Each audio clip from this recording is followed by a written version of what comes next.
Could this new product design save you from your next speeding ticket? The short answer is no. However, the longer answer might just surprise you. It's also no, but we're going to be designing something that makes somebody's job easier, and hopefully saves their patience a little bit as well. It's not anything flashy, but it is a design that has real world impact. And at the end of the day, that's what good design is.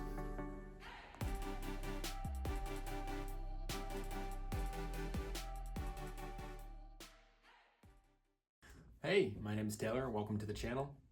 Today we're going to be designing a brand new product for law enforcement officers. So let's roll up our sleeves, put on our floaties, because we're diving in.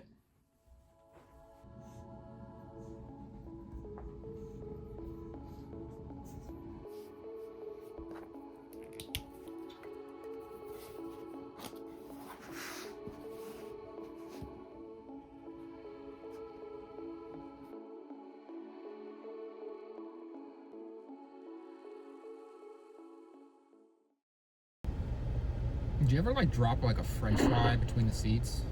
The little void where your hand can't quite fit through? So you have to get out of the car and actually dig for it?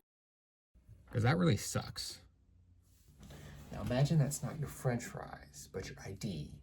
And in this case, you're not the one actually dropping it. Someone else is.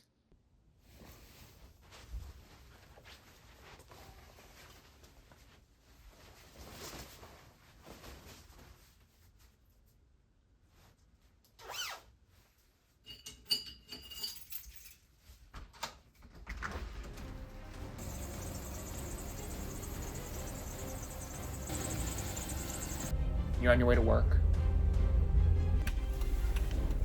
You're probably running a little bit behind, so you're speeding just a little. And sure enough, you see the lights in the rearview mirror, and you're getting pulled over. The officer walks up, license and registration. You reluctantly hand it over, thinking, all right, let's just get this over with. But then you see 5 minutes pass, then 10, maybe 20. You glance in your rearview mirror and notice that the officer is out of their car, digging around on the floor underneath their seat.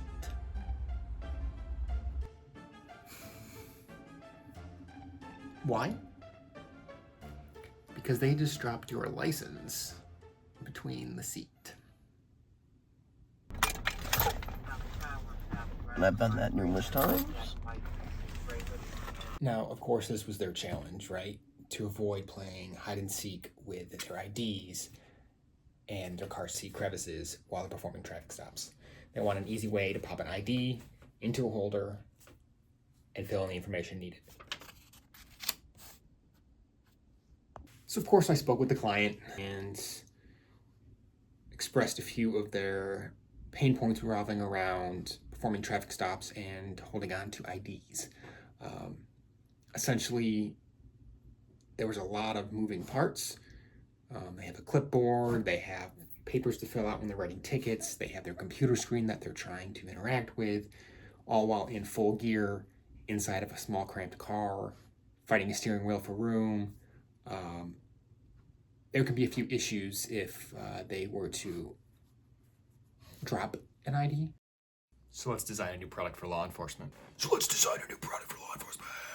Just kidding, we're just gonna do some design work.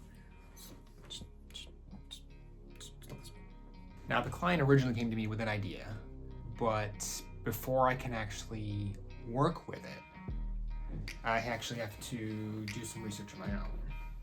And that all starts with a little bit of research on the good old internet. Looking at the products and the gear that officers interact with on a daily basis inside their cop car to kind of build out some constraints for this project. Looking at ID sizes, different technologies that they're utilizing on a daily basis to perform their duties. As well as where are they actually putting the ID when they are performing a traffic stop? Is it on a dashboard? Is it on a clipboard somewhere? And then looking at the process itself of writing a ticket and how efficient that actually is to carry out with their current gear. If you're trying to write the ticket, dropping a ticket book, a license. And then where we can improve upon it with a design intervention. And now that we've kind of built up a foundation, we can begin sketching.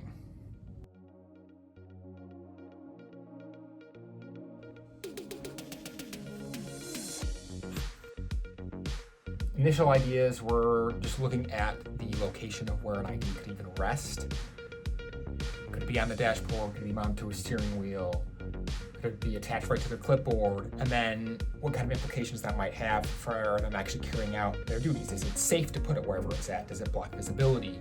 Ultimately, our idea was to mount it to the computer itself. It was the best location where they could easily interact with it, and it didn't block any of their visibility.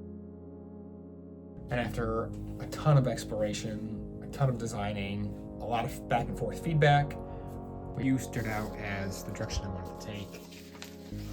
So they required a little bit more sketching or fine-tuning. And then we arrived on something that we wanted to prototype and move to the next stage with remodeling and prototyping.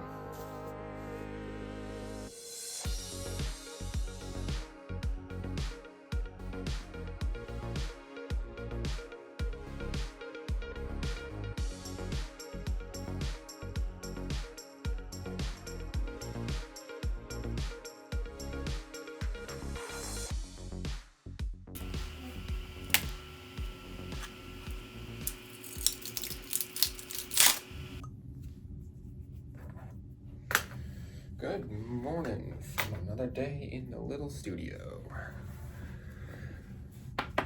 So I finished some 3D prints last night. Essentially, I had some very rough CAD files.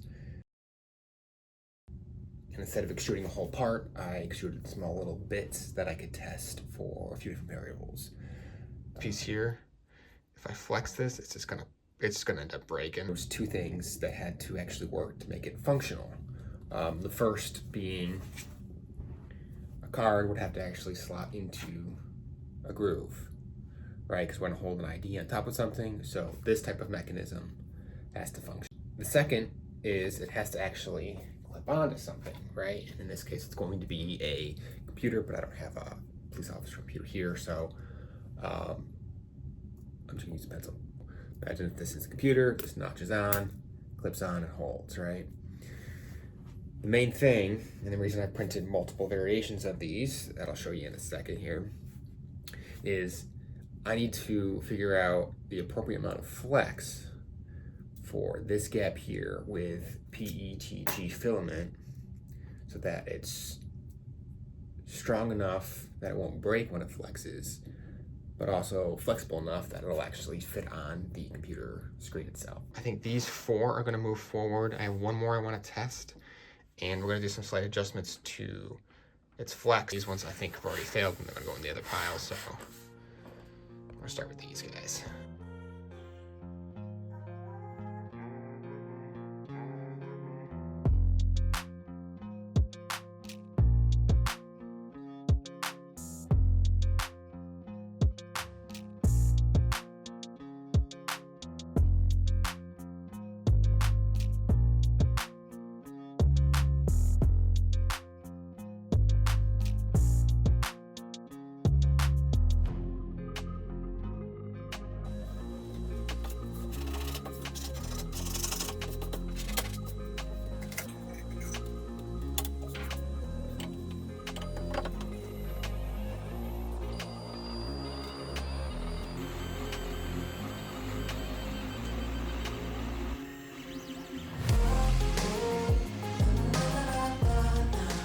One eternity later.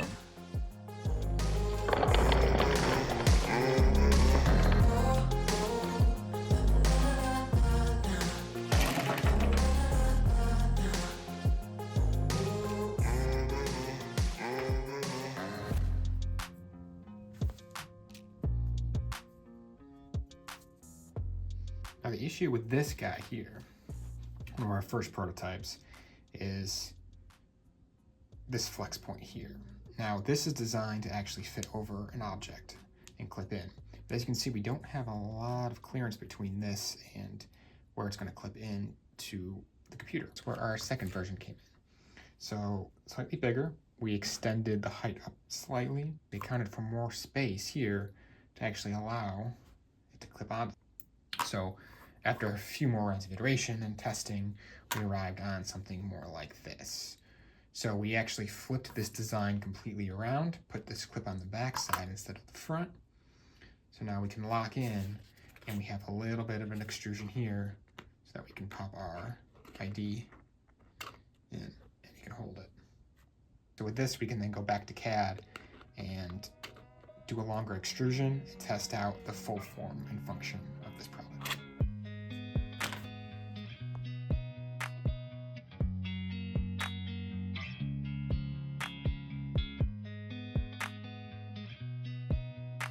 Six and a half hours later.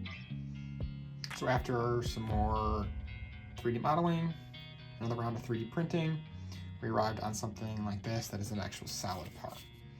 And this device actually allows us to slide in an ID and then mount this clip onto a computer screen.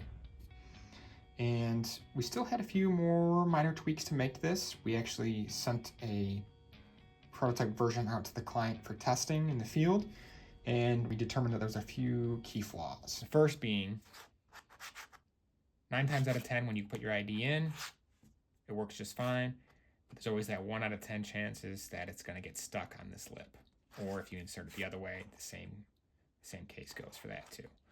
So we need to address that for a better user experience. And then the second thing is actually the clip itself. It does its job. It does clip on the backside of the computer screen and lock into place nicely. However, this flexibility is not strong enough, and it leads to it being easily snapped or broken.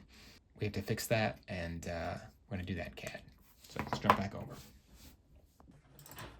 All right, so I already have CAD open.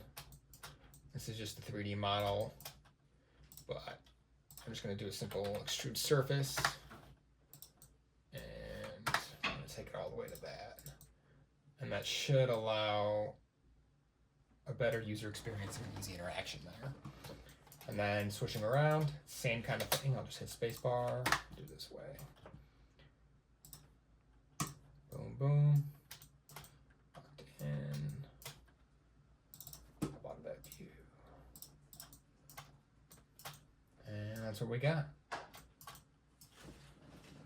Let's 3D print this.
Final design is simple. It needs to be functional above all else. Less is often more when it comes to designing a good product.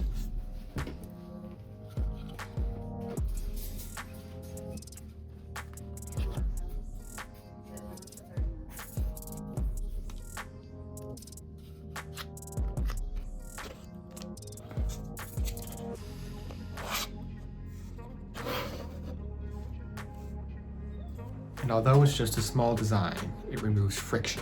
And that's often where good design begins.